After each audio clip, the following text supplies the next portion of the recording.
আল্লাহ বলেন আল্লাহু লা ইলাহা ইল্লা হুয়াল হাইয়ুল কাইয়্যুম। ও দুনিয়ার মানুষ, এই আয়াতের ফজিলত এত বেশি কেন?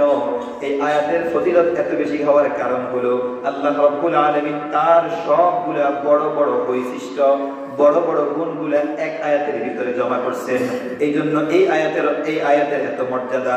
আল্লাহ বলেন, ও বন্ধু, তুমি যদি প্রত্যেক দিন ফজরের পরে স্বীকারোক্তি দাও আল্লাহু লা ইলাহা ইল্লা হুয়াল হাইয়ুল কাইয়্যুম, এই পৃথিবীর বুকে এবং পৃথিবীর বাইরে, আসমানের নিচে জমিনের উপরে, এই নবমণ্ডল এবং ভূমণ্ডলের ভিতরে লা ইলাহা, আল্লাহ ছাড়া আর কোনো মাবুদ নাই। আমি যার সিজদা করি তিনি হলেন আমার রব আল্লাহ। সিজদার মালিক আর কেউ নাই, রুকুর মালিক আর কেউ নাই, ইবাদতের মালিক আর কেউ নাই। গুণগান করব একমাত্র কার? কথা বলেন, গুণগান করব কার? আমার ভাই, তোমার ভাই, অমুক ভাই, তমুক ভাই। আল্লাহ বলেন, বান্দা, এই নির্বাচনের সময় তুমি যতবার তোমার নেতার মিছিল করেছ, তুমি একটাবার চক্ষু বন্ধ করে দেখো সারাদিন তুমি কি তোমার রবের নাম নিয়ে অতবার জিকির করছো কিনা? আমি আল্লাহ বলেছি আল্লাহু লা ইলাহা ইল্লা হুয়াল হাইয়ুল কাইয়্যুম, এই পৃথিবীর বুকে একমাত্র ইলাহ, সম্মান পাওয়ার যোগ্য আমি আল্লাহ। এই পৃথিবীর বুকে একমাত্র উপাসনা পাওয়ার যোগ্য আমি একমাত্র আল্লাহ। আমি আল্লাহ তোমাকে মাথাও দিয়েছি, এই মাথা নত করবে একমাত্র আমি আল্লাহর সামনে। তুমি 500 টাকা 1000 টাকার জন্য তোমার নেতার সামনে গিয়ে মাথা নত করে তাকে সালাম দাও। ও বন্ধু, এটা করা যাবে না। যদি মাথা নত করতে হয় কার কাছে করব? কথা বলেন, মাথা যদি নত করি কার কাছে করব? দৈনন্দিন ফজরের সালাতের ভিতরে রুকু দিব আল্লাহকে, সিজদা করব, আবার যোহরের সালাতে, আবার আসরের সালাতে, আবার মাগরিবের সালাতে, আবার এশার সালাতে, যতক্ষণ নামাজ পড়ব ততক্ষণ আমার মাথা নিচের দিকে যাবে। নামাজ ছাড়া, আল্লাহকে সিজদা ছাড়া পৃথিবীর বুকে যত বড় রাজা বাদশাহ আসুক না কেন, এমপি, মন্ত্রী, চেয়ারম্যান, মেম্বার, প্রাইম মিনিস্টার, যাই কিছু আসুক না কেন, আর যাকেই পারুক, অন্তত আমি মুসলমানের মাথাকে নত করতে পারবে না। কারণ আল্লাহ বলেছেন যদি মাথা নত করতে হয় কার কাছে করতে হবে? আল্লাহ ছাড়া আমরা কারো কাছে মাথা নত করতে পারি? আল্লাহ ছাড়া কাউকে আর আমরা ইলাহ হিসেবে মানতে পারি? যা সাহায্য চাবো কার কাছে চাইবো? আল্লাহ ছাড়া আর কারো কাছে আমরা সন্তান চাইতে যাইব? কোন বাবার দরবারে যাব? এদিকে মনে হয় যায় না, ওই কাশিম বাজার ওইদিকে আছে। আমি এক মাদ্রাসায় পড়তাম, নাম বলবো না, ওই মাদ্রাসার পাশে বড় একটা মাজার আছে। মাঝে মাঝে পুরুষ হতো, দেখতাম পুরুষের চাইতে নারী বেশি, পুরুষের চাইতে নারী বেশি। যাচ্ছে কেন? সন্তান হয় না। কিসের জন্য যায়? সন্তানের জন্য যায়। বাবা নাকি সন্তান দিতে পারে। বাবা কি দিতে পারে? আচ্ছা, আপনারা একটা সাধারণ লজিক, শিক্ষিত হওয়ার দরকার নেই, অশিক্ষিত হওয়ার দরকার নেই, সাধারণ একটা লজিক। বাবার কাছে কেউ সন্তানের জন্য যায়? লজ্জার বিষয় না? বাবার কাছে সন্তানের জন্য যায়? কার কাছে যায়? আরে আপনি মনে করলেন বেশ্যা, আপনি পতিতার একজন মেয়ে, অন্তত বাবার কাছে তো যাবেন না সন্তানের জন্য। আপনি পৃথিবীর সব পুরুষের কাছে যেতে পারেন, অন্তত বাবার কাছে তো যাওয়া যাবে না। আর ওই সমস্ত মেয়েরা নির্বোধ, তাদের দ্বীনি জ্ঞান না থাকার কারণে বাবার কাছে যাচ্ছে সন্তানের জন্য। আল্লাহ বলেন, আমি ছাড়া এই পৃথিবীর অন্য কারো কাছে তুমি যদি কিছু চাও, সাহায্য চাও, সঙ্গে সঙ্গে তোমার ঈমান শেষ। সন্তান চাইবো কার কাছে? সুখ চাইবো কার কাছে? চাকরি চাইবো কার কাছে? তাহলে চাকরির জন্য ঘুষটা দিব কাকে? এই তো ম্যাচ থাকছে। চাকরি চাইবো কার কাছে? তো চাকরি টাকাগুলো দিব কার কাছে? আল্লাহর কাছে দিবেন।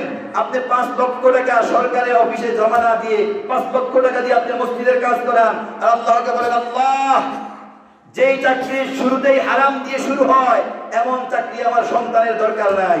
আমি তোমার ঘর মসজিদের জন্য 5 লক্ষ টাকা দিয়েছি, আপনি আমার সন্তানের জন্য উত্তম হালাল রিজিকের ব্যবস্থা করে দেন।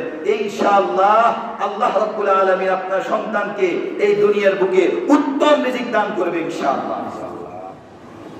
আর যদি আমি নাপাক খাওয়ার জন্য, সরকারি চাকরি পাওয়ার জন্য 5 লক্ষ 10 লক্ষ টাকা দান করি, আমি যেন আল্লাহকে বুঝাইতেছি যে আল্লাহ, আমি তোমাকে মসজিদের ভিতরে আল্লাহ হিসেবে মানছি, কিন্তু সরকারি চাকরির ওইখানে গিয়ে তোমার আল্লাহ হিসেবে মানতে পারি নাই। আমি তোমাকে এটাই বুঝাইতেছি, তোমার কাছে দোয়া করলে চাকরি হবে না, বরং এমপি সাহেবের কাছে, অমুক লিডারের কাছে, অমুকের কাছে 5 লক্ষ টাকা দেওয়া লাগবে। কারণ আমি যদি তোমার কাছেই পাইতাম, তোমার কাছেই চাইতাম, বহুত চাইছি, পাই নাই, এই জন্য মানুষের কাছে চাওয়া শুরু করছি। 5 লক্ষ টাকার বিনিময় হলেও আমার সন্তানের চাকরিটা হয়ে যাক। ভাবমূর্তি এমন না যে আপনার কাছে চাইলে তো পাই না, যার কারণে দুনিয়ার মানুষের কাছে চাইতেছি আর 5 লক্ষ টাকা দিতেছি।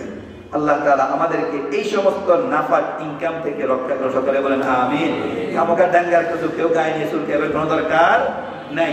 তাহলে আল্লাহ রাব্বুল আলামিন বলেন 1 নাম্বার, এই পৃথিবীর বুকে ইলাহ হিসেবে মানতে হবে কাকে? আল্লাহু লা ইলাহা ইল্লা হুয়াল হাইয়ুল কাইয়্যুম। এমন রবকে ইলাহ হিসেবে মানতে হবে যিনি হাই, চিরঞ্জীব, সারা জীবন বেঁচে থাকে। ফেরাউনের জামানায় ফেরাউন ছিল তার রাষ্ট্রীয় প্রধান, সরকার। সেই সকল রাষ্ট্রীয় লোকদেরকে বলতো আমি তোমাদের রব, আনা রাব্বুকুমুল আ'লা, আমি তোমাদের প্রভু। সেই ফেরাউন একদিন মরছে না, বাঁচিয়েছে। সেই ফেরাউনও মারা গেল।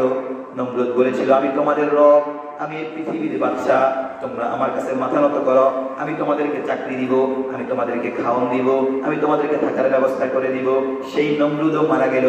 আজ পর্যন্ত যতগুলা জালেম শাসক এই পৃথিবীর বুকে শাসন করেছে সবগুলার শাসক চলে গেল।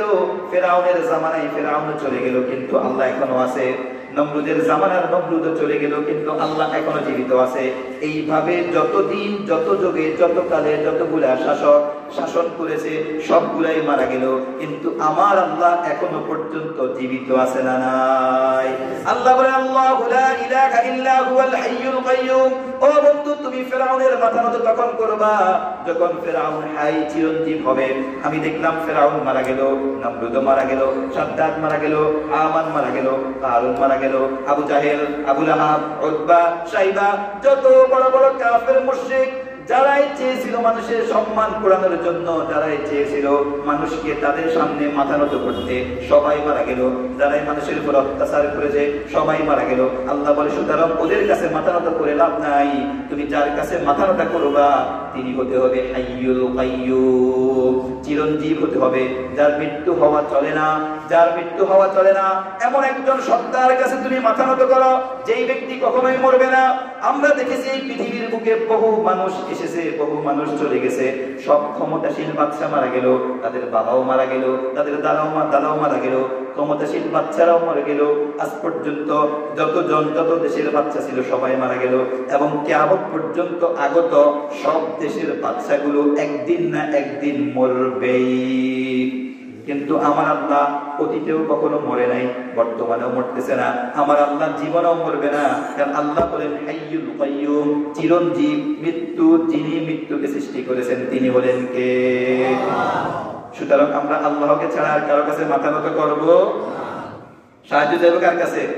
চাকরি চাইবো, সন্তান চাইবো, সুখ চাইবো, সুস্থতা চাইবো, সবকিছু কার কাছে? আল্লাহ চাইলে কেউ আমাকে অসুস্থ করতে পারবে? আল্লাহ চাইলে কেউ আমাকে চাকরি হারা করতে পারবে? আল্লাহ চাইলে কেউ আমাকে এলাকা থেকে বিতাড়িত করতে পারবে না। সুতরাং এলাকার কোন নেতা খেতার সাথে বাইল বাগদা দিয়ে চলার কোন দরকার, যদি বাইল দিতেই হয়, যদি কারোর সাথে আপোষ করতে হয়, তিনি হলেন কে?